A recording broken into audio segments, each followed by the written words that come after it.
absolute chaos at the White House. I mean, the place is just disintegrating really and truly in real time, ladies and gentlemen. I cannot believe it. You got to see it to believe it. So there was a press conference and a total meltdown ensued because a reporter dared to ask a pretty sensible question. You see, the New York Times has reported that a neurologist who specializes in Parkinson's disease has visited the White House 8 times in the last year. The visits apparently ended in the spring, but they started last summer. So this is kind of a big deal, right? So naturally, as a reporter, you ask the press person for the White House about this. Only the press person doesn't want to get asked this and doesn't want to answer the question. So watch the total chaos that ensued. Let's cue this tape. We provide to all of you. It's a very basic, direct question. Wait. Hold on. Wait a second. Eight times, or at least once, in regards to the president specifically. Hold on a second. That's what you should be able to answer by this point. Wait, no. No, wait a minute. Ed, please. A little respect here, please. So every year, around the president's physical examination, he sees a neurologist. That's 3 times, right? So I am telling you that he has seen a neurologist 3 times while he has been in this presidency. That's what I'm saying. I am telling you that he has seen them 3 times. That is what I'm sharing with you, right? So every time he has a physical, he has had to see a neurologist. So that is answering that question. No, it's not. No, it is. It is. You're asking me. I also said to you, Ed, I also said to you, for security reasons, we cannot share names. We cannot share names. We have to.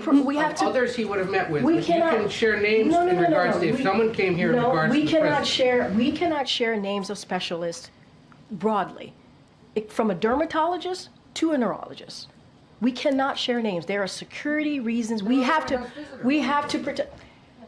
I understand that. I hear you. Right there for anyone to see. Ed, I hear you. I cannot from here confirm any of that because we have to keep their privacy. I think they would appreciate that too. We have to give them. The doctor. We have to to keep their privacy. It is public information. I hear you. Guys, hold on a second. There's no reason to go back and forth with me in this aggressive way. Miffed around here about how information's been shared with the press corps around here. What are you missed about? What are you missed about? Everything he just asked about. And then every time I come back and I answer the question that you guys asked. Correctly, you didn't have to come back and clean it up. I never answered the question incorrectly. That is not true. I was asked about a medical exam. I was asked about a physical. That was in the line of question that I answered. And I said, no, he did not have a medical exam. And I still stand by that. Matter of fact, the president still stands by that. He had a verbal check-in. That is something that the president has a couple times a week. A couple times a week. Now in regards to Dr. Kevin Kennard. And I am telling you right now that I am not confirming names from here. It is a security reasons. I am not going to do that, Ed. It doesn't matter how hard you push me. It doesn't matter how angry you get with me. I'm not going to confirm a name. It doesn't matter if it's even in the log. I am not going to do that from here. That is not something I am going to do. What I can share with you is that the president has seen a neurologist for his physical 3 times. 3 times.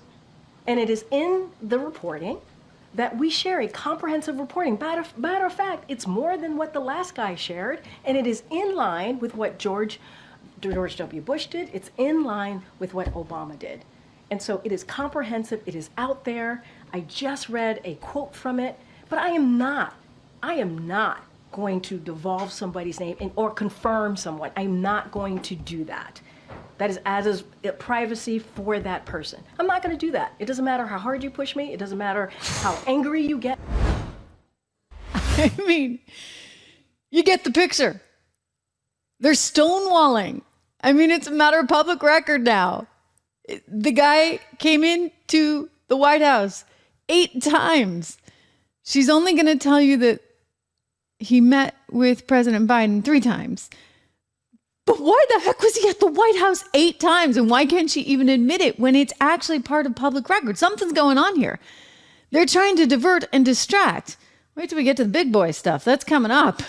But here's the deal. First of all, we got to make sure that this big boy, Joe Biden, actually is potty trained, for goodness sakes. I mean, right? I mean, this is a guy who we're increasingly worried about because of cognitive decline. Let's go over to NBC News. This is NBC, ladies and gentlemen. The National Broadcasting Corporation, which has increasingly over the years become like state media, they have suddenly turned, along with many others, except of course over on MSNBC. They're out there on their little island. But this is the NBC digital operation. They put on this doctor that basically says he can diagnose Joe Biden with Parkinson's like that. I mean, I'm not a doctor, but you got to hear this. I've certainly known people with dementia and people with Parkinson's, and we've certainly all seen signs before, but don't take it from me. Let's listen to the doctor that they put on NBC. Watch. Noticed anything that gives you a red flag as a doctor?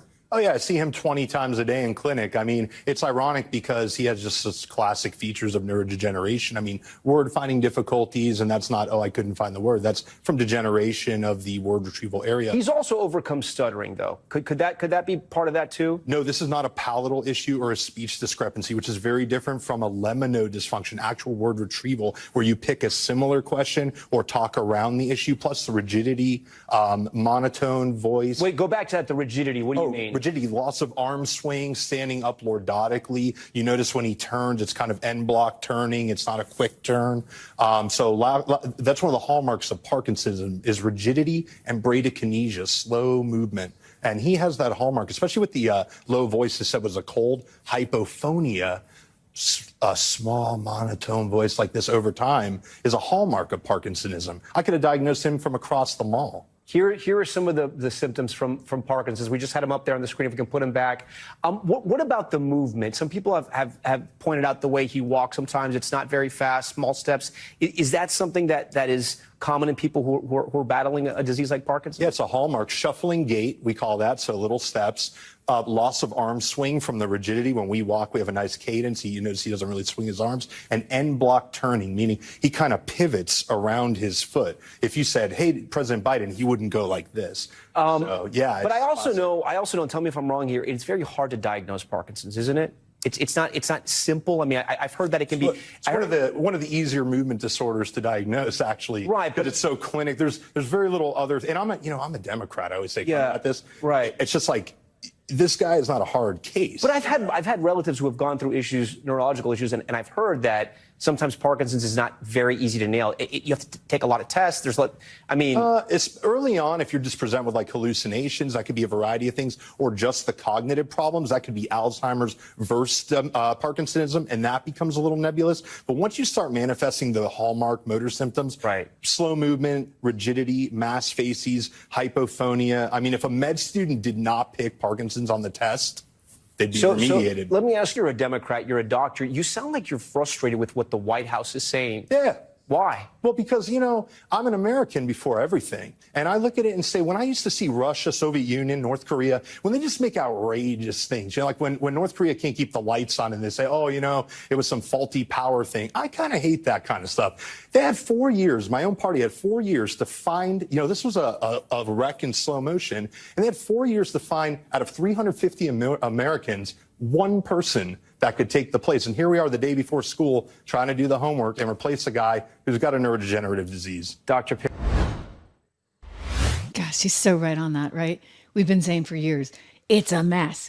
The guy's a mess. His policies are a mess. His policies. All right, let's forget about the neurological disorder or challenges that he may or may not have. Let's just forget about it for 1 second. Let's go back to the economy. It's the economy, stupid. For goodness sakes, what a mess. The inflation is out of control. Out of control. I mean, you're paying more for everything now. You're not making as much as you used to. Adjusted for inflation, you know how bad it is. It's one of the reasons why I keep saying diversify, diversify, diversify. One of the diversification strategies we talk about is gold over on 76 Research, but I want to plug our friends at American Heart for Gold. American Heart for Gold today.